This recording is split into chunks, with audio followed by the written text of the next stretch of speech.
Another day, another vlog na po mga kapikas. So ngayon, magsukot tayo ng contribution sa barong. Sana meron tao pero hindi na ako magbalik-balik og sukot kasi hindi naman ito utang mga kapika. At saka meron pa akong gagawin pag-abot sa aming bahay. Pasensyahan niyo ng aking mukha mga kapika. Basta, manunukot ako ngayon. So papakila niya siya.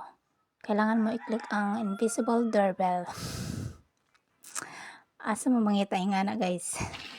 So fast forward. Pagabot ko talaga sa bahay, diretso ako sa mga bulingon namin kasi medyo marami-rami na siya.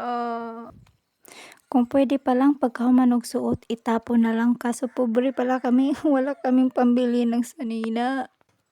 Kaya magtiis tayo na maglaba-laba, oy. Puslan pa man amantay kamot sa mate kung washing machine man itong kamot. Wala pa yung breakfast yung mga kapika nyo kasi inuna yung mga bulingon. Kay sobrang dami, kailangan siya ibabad para mawaang. Basta maho na to.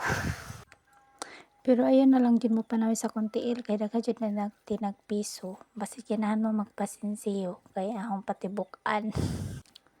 Duulonon man lagi ko kanang kuto bitaw sa ero og iring. Diya ko gihan man kumamuhi ala magantos ta day. Bahala kagiron ta. Hindi man tayo pwede magreklamo mga kapika kasi ginusto man natin to. Kaya panindigan natin kasi pet lover tayo.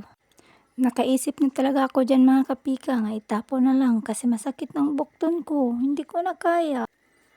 Pero may audience kasi ako. Nandyan yung jowa ko, charing. Kaya ganado ako magkuskus dyan ay. Baka kasi pag makabalos na siya sa akin, then siya na maglabas sa mga damit ko. Baka hindi niya tatarungin. O paano na, daming mga hugaw. Kaya atong ipakita sa kanya na atong tarungon iya damit. O, diba? Atong na siyang putang chlorine. Bahalag magputi-puti na mga kapika. Basta kay nahinlo paglaba. So, mara to mga kapika. Bye! Thank you for watching.